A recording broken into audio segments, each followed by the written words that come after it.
안녕하십니까. 복고대통령 시간입니다. 자, 여러분 기도에 대해서 오늘 염불에 대해서 좀 말씀드리려고 그러는데요. 지난 시간에 이어서 자, 한번 보세요. 여러분이 엄마 이렇게 부를 때하고 엄마 부를 때는 엄마를 부르니까 어떻게 돼요? 엄마와 내가 하나가 되니까 어떤 엄마의 느낌이 흘러들어옵니다. 엄마 부르는 순간에 내 몸과 마음도 엄마 하나가 되고, 엄마 부르는 순간 내 몸과 마음도 이게 통하게 되거든요. 아빠, 그럼 아빠 부르는 순간에 어떻게 돼요? 아빠와 하나가 되는 세계가 있잖아요. 그렇습니다. 명철아, 친구 명철이 불러요. 그럼 명철이와 하나가 되지 부르는 거 아니에요? 그래 안 그래요? 그렇습니다. 이름 부를 때마다 어때요? 요 그와 하나가 됩니다. 그죠? 하나가 되니까. 근데 이제 상대방을 부를 때 그 상대방의 독특한 분위기를 내가 이제 순간적으로 떠올립니다. 여러분 어떻게 생각하세요? 내가 상대방을 딱 부르는 순간에 내가 그 친구의 좋은 인상을, 그 친구에게 뭔가 좋은 마음을 가졌을 때 그 친구를 부르면 나도 기분이 좋아요. 생각해 보세요. 예를 들어서 사슴 이렇게 한번 해보세요. 그럼 내 마음도 어때요? 아주 예쁘고 착한 사슴을 생각해요. 사슴. 근데 뭐죠? 독사, 살모사. 이름을 부르는 순간에 내 몸이 진저리 쳐진다니까요. 그래요.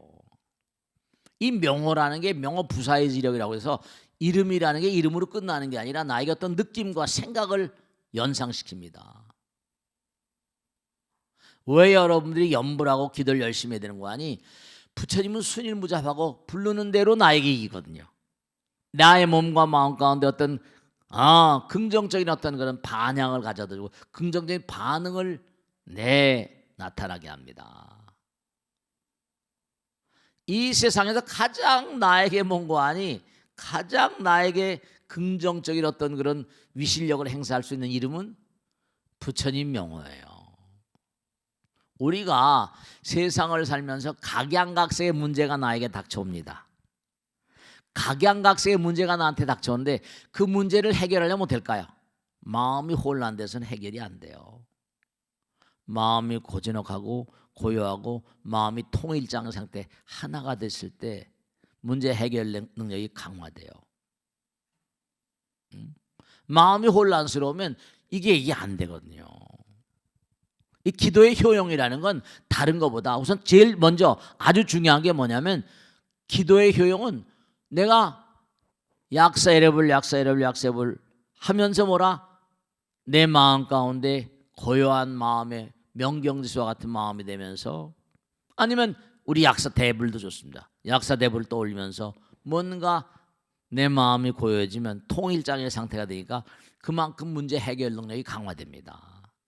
그러니까 중요한 게 공부를 잘하는 아이들은 정신 집중력이 강하다고 그래요. Concentration of brains and mind. 이 concentration, 이 정신 집중력이 강하다는 건 딱 하나에 몰입하잖아요. 공부를 잘하거나 일을 잘하는 왜 학교 때 성적 좋은 친구들을 왜 회사마다 해서 뽑아들려고 하는가? 우선 공부를 잘하려면 남들보다 우선 집중력이 강해야 되거든요. 그 공부를 잘하려면 우선 수학 문제를 푸거나 문제를 푼다. 그렇죠? 그 의문 퀘스천 마크거든요. 그 퀘스천 마크를 풀려면 뭐라? 강한 의문을 통해 잠깐만 이런 게 있거든요. 의문도 1단계 의문, 2단계 의문 파고 들어가면 들어갈수록 의문이 뭐라? 꼬리에 꼬리를 물거든요. 수학 문제를 낸다. 처음에는 뭐 방정식을 풀다가 뭐 방정식 이걸 푸니까 또 그다음에 또 다른 껍데기가 있어요. 문제가 막 복합되거든요. 이거 그다음에 삼각함수 그다음에 뭐 또 뭐 그 한 단계 가다가 한 단계만 미스가 틀리는 거예요.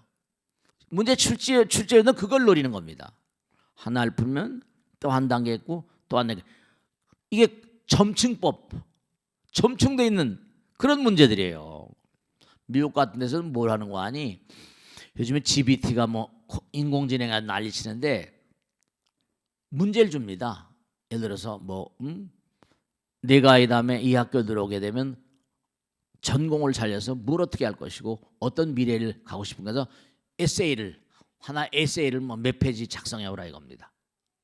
그럼 에세이를 작성하는데 뭐냐면 그걸 보고 합격이야 불합격 합격을 왜냐 얼마나 상상력이 출중한가, 얼마나 미래에 대한 강한 어떤 그런 그 의지가 있는가. 에세이를 가지고 평가를 해요. 우리처럼 무슨 선다형 해가지고 그런 게 아니라 딱 교수를 읽어보면 이 친구가 상상력, 창의력, 뭔가 크리에이티브 파워, 이 어떤 창의력, 이게 이런 것들이 상당히 출중하구나, 그런 거거든요. 그런 건 집중하지 않으면 문제를 풀어 들어갈 수가 없어요. 통일장의 세계예요. 그 대체로 보살님들도 거사님 보면 산란해가지고 이름이 이게 되질 않아요. 고요하고 말수가 없지만 꾸준히 하는 사람. 급수가 달라요. 영혼의 급수가 다릅니다. 그러니까 이 염불이라는 게 왜 중요하면 약사레벨 그 명호를 부르게 되면 그 명호에 무한한 우주의 힘, 부처님의 위실력이 작용하게 되고 끊임없이 나가게 되면 현실을 뛰어넘는 초현실적인 어떤 세계를 체험하게 돼 있어요. 왜냐? 부처님 세계는 저 너머거든요. Beyond the horizon, 저 너머예요. 울트라의 세계라, 메타의 세계. 메타란 말, 메타버스 그러죠? 메타 유니버스, 메타란 말은 초월의 뜻입니다. 초월적인 어떤 세계를, 그러니까 기도를 열심히 하게 되면 그 초월의 세계, 약사레벨 초월의 세계거든요. 우리 세상을 뛰어넘는 세상이에요. 그러니까 몸과 마음을 다하면 뭔가 진짜로 하나가 되면 우린 너무나 갈라져 있거든요. 하나가 되면 그런 게 있어요. 그러니까 중요한 건 뭐냐면 한결은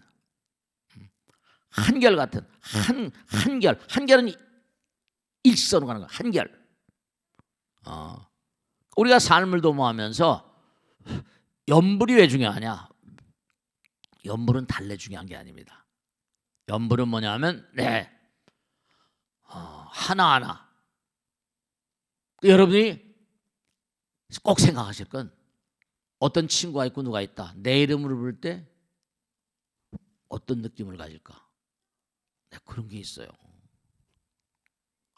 그런 게 있어요. 후회되는 어떤 그런 거, 후회되는 남들이 내 이름을 부를 때 어떤 마음이 들까? 여기 나오죠? 이순신 장군 하면 어떻게 돼요? 우리 민족은 그저 항상 경외로운 어떤 그런 그 느낌을 갖게 되죠. 세종대왕, 율곡, 신사임당 이렇게 불러 모시면 뭔가 느낌이 다르죠. 느낌이 다릅니다. 그러니까 항상 뭔가 그 이름에 그죠? 야 너 이름값을 좀 해라. 이름값을 좀 해라. 이름값을 해야 돼. 이름값이 있어요. 이름이 갖는 부사한 힘이 있다 이겁니다. 약사유리 강렬해 부처님 이렇게 부르면 우리 마음 가운데 약사유리 강렬해. 약사유리 부처님. 마음 가운데 갖가지 병고행난을 물려주는 부처님의 위실력이 함께하는 겁니다. 우리가 약사유리 강렬해 이렇게 부르는 순간, 그 명호를 부르는 순간 약사유리 부처님과 하나가 되는 거예요. 그러니까 명호를 부르면 하나가 되는 힘. 부처님의 명호가 갖는 가피력과 위실력이 우주를 덮는다. 하나가 되니까. 그래서 사실은 기도가 그래서 힘 있는 겁니다. 달라서 힘 있는 게 아니라 명호 부사한, 그걸 명호 부사의 지력이라고 그래요. 스님 기도하면 뭐 좋습니까? 그러지 말고 해보시라니까. 먹어봐야 맛을 알다. 그게 어떻게 되냐? 내가 자꾸만 약사이reb을 부르죠? 그 한 곳으로 나가니까 돼요. 중요한 게 우리가 세상을 살면서 죄를 짓거나 여러 가지 업장을 쌓는 게 이게 전부 다 업장이라는 게 번뇌 때문에 그렇거든요. 눈, 귀, 코, 몸으로 대상을 안입이 설치니까 색성, 향, 촉을 보면서 나라는 거, 이기심을 거기다 전부 다 엎어버리거든요. 그게 전부 다 번뇌고 죄고 업이에요. 그러니까 항상 뭐냐면 우리의 마음 가운데 번뇌 망상들. 그러니까 가만히 보세요. 여러분 어때요? 지금 이제 세월이 이만큼 흘렀죠? 근데 내가 옛날 어렸을 때부터 어려운 일이 닥쳤어요. 그때는 그 어려운 일이 닥쳤을 때 너무너무 고통스럽고 힘들고 어려운데 세월이 흘러갔잖아요. 흘러가니까 어떻게 됐어요? 쓰러졌어요, 안 쓰러졌어요? 아련히 남아있기도 하지만 고통스러운 것이 흘러가 버렸다니까요. 자꾸만 기도하게 되면 염불하게 되면 되냐? 내 마음 가운데 혼란스럽고 죄무자성 종심기 그러거든요. 죄라는 건 어떤 실담이 있는 게 아니라 네 마음 가운데 번뇌망상이 만들어낸 거야. 그러니까 번뇌망상이 심양멸수욕망이라 번뇌망상을 쓸어버리면 죄도 사라지는 것이거든. 죄망심멸양공, 죄도 사라지고 번뇌망상도 사라지면 생명이 진참해. 열심히 기도하면, 그래서 기도는 진심으로의 참회이다. 기도는 헌신적인 참회이다 그런 거예요. 자꾸만 기도해봐라. 그러면 정말 나도 모르겠죠. 나도 모르게 죄업장이 녹아져 내리는 거예요. 그 생각이 녹아져 버린데 문제는 죄의식이거든요. 내가 죄를 지었다. 아, 내가 잘못. 우리가 항상 기도하는 마음이 되면 항상 잊지 않으셔야 될 게, 내가 부처님 아까도 말씀했죠. 이래요. 데카르트는 그랬어요. 나는 생각한다. 코로나는 존재한다. 그 데카르트는 그냥 사색가예요. 나는 생각한다. 코로나는 존재한다. 생각하는 사람이에요. 근데 뭐라 부처님께서는 나는 생각한다. 코로나는 존재한다. 근데 부처님은 나라는 건 없다. 열심히 기도하면 어떻게 돼요? 내가 없어져요. 그러니까 이 데카르트의 어떤 그런 관이 전부 다 뉴턴과는 전부 다 무너지거든요. 나라는 건 없는 거예요. 나는 생각한다. 코로나는 존재한다. 그러니까 내가 생각이라는 게 뭐라? 생각이라는 게 뭐예요? 순간순간 사라져버린대. 그러니까 나는 생각하지 않는다. 코로나는 존재하지 않는다. 이렇게 된 거예요.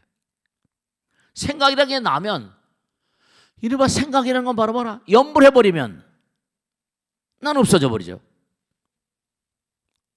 나는 생각한다. 코로나는 존재한다 이랬거든요. 그럼 난 생각하지 않는다. 그럼 존재하지 않는 거예요. 그렇게 된다. 생각이라는 건 뭐라? 진망의 합일이니까 나라는 게 없어져 버리고 약사이럽을 염불산멸 속에 들어가면 나는 없어져 버리거든요. 그 나는 없어져 버리면 어떻게 된다? 모든 죄와 번뇌와 망상들은 다 쓰러져 사라져 버립니다. 그래서 기도는 뭐라? 진심으로의 참회이다. 기도는 정말로 내 헌신적인 참회이다. 이렇게 말씀하셨다. 그러니까 기도는 참회가 되는 거예요. 그래요. 그러니까 우리가 세상을 살면서 이른바 말하면 결국은 이 세상을 살면서 정말 사람들은 어디 뭐 천당이다, 뭐 극락이다, 이게 전부 다 멀리 있고 외부에 있는 걸로 생각하는데, 내가 자꾸만 기도하고 정진하고 하면 내 마음 가운데 천당락이 있음을 알게 되세요. 그러니까 가장 중요한 건 우리 마음의 욕망과 싸워서 이기는 거예요. 자기와의 성전. 욕망을 이겨버리면 나는 더 이상 피곤해할 게 없어요. 욕망과 탐욕을 이겨버리면 우리의 삶은 자기와의 성전에서 이기게 되면 그 자리가 평화가 돼요. 그 자리가 안녕이 되고. 그러니까 염불 한 생각에 무량겁에 쌓아 올린 갖가지 죄업장이 무너져 내린다. 약사랩을 염불하는 순간 다겁생의 업장은 무너져 내리고 무량한 가피와 영험이 함께하게 되어 있다. 그러니까 해보지 않은 사람 잘 몰라요. 정말로 사람들은 약살에 부처님 기도가 얼마나 영험인지 제대로 깨닫지 못하는 경우가 대부분이다. 왜냐? 해보질 않았으니까. 정말로 그래요. 약살에 부처님 정말 몸과 마음을 다해서 진짜로 의사 선생님이 고치지 못하는 병들 얼마나 많잖아요. 몸과 마음을 다해서 기도하는 마음으로. 그러니까 몸과 마음을 다해서 열심히 부처님께 매달리면 어떤 길이 열려요. 부처님 뭐라고 하셨죠? 길 안내자라고 했거든요. 세상에 올바른 길 안내자가 얼마나 있습니까? 죄다들 그냥 그냥 어떤지 자기 이익만 차리려고 하지. 부처님의 위실력에 대한 깨달음은 몸과 마음을 다해서 부처님과 하나가 되어보아야 가능한 일이다. 항상 쉬지 않고 약사랩을 불러보라. 과연 어떠한 일이 벌어지는가를 체험해보면 약사랩 부처님의 가르침을 이해할 수 있을 것이다. 위대한 영험과 부처님의 가오지 매력은 부처님을 정성스러운 마음으로 불러 모실 때, 부처님의 가르침을 실천할 때 부처님이 함께 하신다. 그러니까 여러분 아까 말씀대로 이수진 장군 하면 느낌 있죠? 세종대왕 하면 느낌 있어요? 그 느낌이 뭔가 아니 영혼과 나와의 어떤 그런 교량 역할하는 거예요. 영혼과 나와의 어떤 교량 역할하는 거예요. 그럼 내가 약사랩을 불러 모시죠? 그럼 약사랩과 나와 뭐라? 교량이 열려요. 약사랩과 나와 간절하게 하면 약사랩 부처님이 귀가 먹었어요. 눈이 멀었어요. 그 해보지도 않고 그러지 말고 이왕 하려면 열심히 하고 정말로 그런 몸과 마음을 다해서. 그래서 결국은 뭐냐면 소신공양 여러분들이 얼마나 몸과 마음을 다해서 부처님과 하나가 되는가. 그게 정성이죠. 지신기명래. 몸과 마음을 다해. 우리는 광활한 우주가 인과의 세계임을 잘 알고 있다. 뿌린 대로 뭐라? 거둔다는 가르침은 만고불변의 진리이다. 뿌리지 않고 거두는 법은 없다. 항상 먼저 베풀어 보라. 그러니까 부처님께서 이 땅에 오신 이유는 뭐라고 했어요? 자기가 나는 만중세에 베푸는 것의 의미를 가르쳐주러 왔다. 왜냐? 죽을 땐 다 놔두고 가는데 왜 좀 베풀지 않냐 이거지. 베풀어라. 그게 다 큰 공덕 되는 거니까. 베풀어라. 뿌리지 않고 거두는 법은 없다. 항상 먼저 베풀어보라. 누구에게나 공약 올리는 마음은 복받는 마음이지만 부처님께 올리는 공양의 공덕은 무량하다. 무변하다.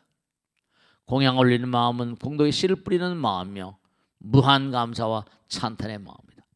부처님 마음과 하나 되는 그런 마음이다. 정말로 그래요. 그러니까 여러분 항상 잊지 않으실 게 부처님은 눈이 먼 분이 아니에요. 귀가 먹은 분이 아니라 눈이 멀거나 귀가 먹은 분이 아니에요. 그러니까 여러분들이 꼭 생각하셔야 될 게 우리가 생각해 보세요.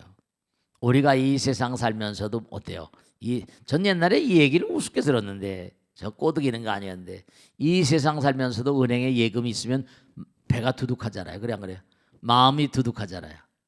근데 냉정하게 따지면 한번 보세요. 우리가 부처님께 전에 공양 올린 건 부처님 나라에 뭐라 저금 통장에 예금 올리는 거 똑같이 생각하세요. 법당에서 뭐 그 공양을 받아서 좋은 일 많이 하는 거죠. 또 다른 절을 짓거나 뭐 대학에 장학금을 주거나 말이야. 어린 아이들 뭐 베이비박스에 있는 아이들도 키워내거나 뭐 그런 건 다 우리 하죠. 그러니까 아주 중요한 게 뭐냐면 여러분이 부처님 전에 올리는 공양은 그게 바로 뭐라? 부처님 나라에다 부처님 나라 저금통에다 예금하는 건 똑같다 생각하시면 돼요. 그러니까 내가 예금 통장에 예금을 많이 하면 저승 가서 그 예금이 뭐라? 이자가 많이 불어있다니까요. 실제로 그래요. 여기 지금 나오잖아요. 부처님 전에 올리는 공양이라는 게 절대 허사가 아니야. 심신강명으로 영양상정이라 부처님께서 메아리와도 같이 그림자도 같이 전부 다 너희들에게 긍정적인 미래를 약속한다는 거예요. 잊지 마시고 진짜로 우리가 이 세상 살면서 뭐죠? 예금 통장 가지고 있으면 액수가 많으면 마음이 두둑한 것처럼 저승에서도 마찬가지예요. 그 공양의 우리 모두에게 공양의 의미를 일깨워 주신 분이다. 부처님은 공양을 베푼 데 있어 나보다 더 부지런한 자가 없는 자리라고. 공양을 베풀음에 있어서 나보다 더 베푼 데 정말로 더 이상 부지런한 자가 없다 이랬어요. 우리는 모두 그분의 공양과 보살핌 가운데 존재한다. 근데 부처님 한도 끝도 없이 뭐라 지금 우리에게 베풀어 주잖아요. 그러니까 만약에 누가 부처님 전에 뭐라 공양 올리고 부처님 나라 예금 통장 가지면 끝나는 게 아니라 부처님은 거기에 응당한 뭐라 또 가피를 내려주신다니까요. 통로를 연 것만큼 우리가 성불합시다 하는 이유도 한도 끝도 없이 베푸는 부처님과 하나가 되자 공양 올리고 베푸는 데 있어 으뜸이 되지 않는데 의미가 있다. 공양이야말로 중생의 경계를 뛰어넘어 부처로 나가는 무량복덕의 지름길이다. 무량한 가피의 원천이 되면 물론 성불의 문을 활짝 여는 원동력이 될 것이다.